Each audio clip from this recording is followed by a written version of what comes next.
ఉక్కు ప్రైవేటీకరణకు వ్యతిరేకంగా విశాఖ ఉక్కు మెయిన్ గేట్ వద్ద విశాఖ ఉక్కు పరిరక్షణ పోరాట కమిటీ ఆధ్వర్యంలో మానవహారం నిర్వహించారు. ఇందులో మాజీ మంత్రి బండారు సత్యనారాయణమూర్తి, మాజీ మంత్రి గంటా శ్రీనివాసరావు, మాజీ ఎమ్మెల్యే పళ్ళ శ్రీనివాసరావు పాల్గొన్నారు. ఈ సందర్భంగా విశాఖ ఉక్కు పరిరక్షణ పోరాట కమిటీ నేతలు మాట్లాడుతూ కేంద్ర ప్రభుత్వం విశాఖ ఉక్కు కర్మాగారాన్ని అమ్మే ప్రతి పాదనను తక్షణమే విరమించుకోవాలని డిమాండ్ చేశారు. విశాఖ ఉక్కు కర్మాగారం ప్రజల సంపదని, దీన్ని కార్పొరేట్ శక్తులకు కట్టబెట్టే ప్రయత్నాన్ని ప్రధాని నరేంద్ర మోడీ విరమించుకోవాలన్నారు. ఉక్కు దీక్షలు 1000 రోజులకు చేరుకుంటున్న నేపథ్యంలో కూర్మన్నపాలెం కూడలిలో జరిగే విశాఖ ఉక్కు నిరసన దీక్షలో వేలాదిగా ఉక్కు కుటుంబాలు పాల్గొనాలని పిలుపునిచ్చారు.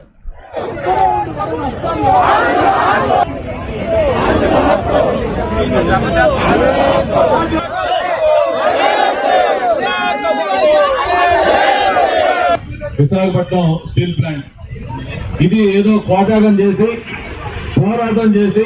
సాధించుకున్న పరిశ్రమ. ఇది విశాఖ ఉక్కు కోసం అని చెప్పని 32 మంది ప్రాణత్యాగం చేసి, వేలాది మంది రైతులు వాళ్ళ భూములు కూడా దీనికోసం త్యాగం చేసి మరి సాధించుకున్న ఫ్యాక్టరీ విశాఖ ఉక్కు ఫ్యాక్టరీ.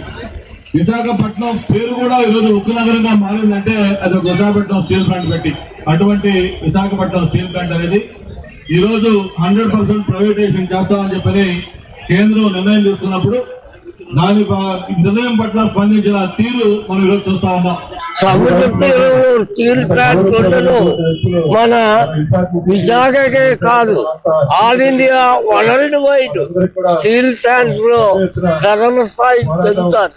కానీ మోడీ కార్మిక విధానాల వల్ల పూర్తిగా ప్రభుత్వ రంగం నిర్జీవం అయింది. మళ్ళీ స్టీల్ ప్లాంట్ ఉద్యమమే మళ్ళీ ప్రభుత్వ రంగ పరిశ్రమలు ప్రభుత్వంలో ఉండేటట్టు మనం చేయవలసిన ఉద్యమం ఉంది. 6.5 లక్షల బీసీ ఓటర్స్, మనం బీసీలు ఎందుకు అవ్వకూడదు? 4,20,000 మంది క్రైస్తవులు, మనం ఏకమెందుకు అవ్వకూడదు అని స్టీల్ ప్లాంట్ 2 లక్షల మంది, 12 లక్షల మంది నాకు మద్దతు ఇచ్చినందుకు హృదయపూర్వక వందనాలు. ఇప్పుడు తెలంగాణ నుండి నేను ఎందుకు వచ్చానంటే 1000 రోజులు ఈ అమరావతి 32 ప్రాణాలు పోయాయి. 59 మంది రాజీనామా చేశారు ఎమ్మెల్యేలు స్టీల్ ప్లాంట్ కొరకు. అదానీ గాని, అంబానీ గాని, మోదీ గాని ఈ స్టీల్ ప్లాంట్ ని తీసుకోవడానికి ఆపాలి అంటే కేఏ పాల్ విశాఖపట్నంలో ఎంపీ అవ్వాలి. మీరు ఒక్కొక్కరు 10 మందికి, 100 మందికి, 1000 మందికి చెప్పి మీ బూత్ లెవెల్ కమిటీలు వేసుకోండి. కేంద్ర ప్రభుత్వం ఎటువంటి సహకారంగా కేవలం 4,000 కోట్ల రూపాయలు రుణం ఇచ్చినా ఇవాళ విశాఖపట్నం స్టీల్ ప్లాంట్ 4 లక్షల కోట్ల పెద్ద ఫ్యాక్టరీగా వచ్చింది. 8 మిలియన్ టన్నులు, 2.2 మిలియన్ టన్నులు, ఇవాళ 8 మిలియన్ టన్నుల స్టీల్ ప్లాంట్ కి కార్మిక వర్గం కృషితో ఇవాళ సాధించినటువంటి విశాఖ ఉక్కుని 100% అమ్ముదామని చెప్పేసి ఆదానికి అప్పచెప్పాలని చెప్పి తెలుగువాడి యొక్క ఆత్మగౌరవానికి సంబంధించిన ఇది ఒక సెంటిమెంట్. విశాఖ ప్రజలకి రాష్ట్రంలో ఉన్న తెలుగువాడి కూడా స్టీల్ ప్లాంట్ ఒక సెంటిమెంట్.